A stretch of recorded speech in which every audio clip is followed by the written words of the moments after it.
before I let you go, you're fresh off of calling Orioles Yankees. The best team that you have personally eyeballed through the first couple months of this regular season is which, Bob? Well, if the Dodgers, and so I haven't seen this yet, really, because the Dodgers have pitchers who haven't come back yet. They're waiting on Walker Buehler. They're waiting. I guess he's come back in the last couple of days. I'm not really sure. But they're waiting on Clayton Kershaw, who they'll have to use in a different way than in his prime. They're waiting on a number of other people. Now Mookie Betts is out.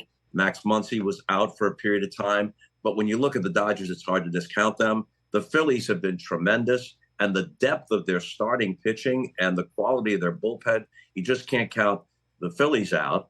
Now Garrett Cole comes back. He pitched 4 innings last night for the Yankees. Their starting rotation has been surprisingly good even without him.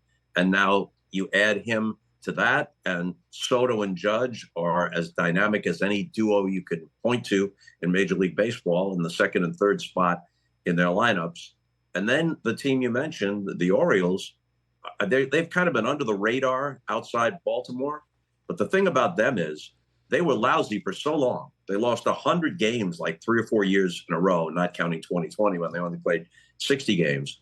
But all that time, they had all those high draft choices, and they never missed on any of them. Their roster is filled with number 1 draft choices, all of whom are contributors. So that team not only is good now, right on the Yankees' heels, playing better than 600 baseball, but it looks like they're going to be good for a while because they can hold that core together. And an interesting story about them is that in 2019, they used their number 1 pick for Adley Rutschman, the great young switch-hitting catcher.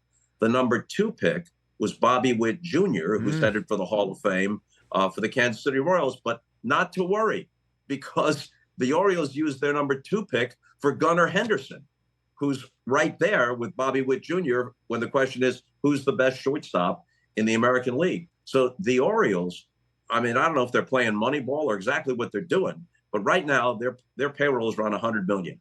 The Yankees is over $300 million, and the Orioles are right there with them in the American League East. I look forward to seeing that all play out. Catch the Rich Eisen Show every single day on the Roku channel, 12 to 3 Eastern, for free.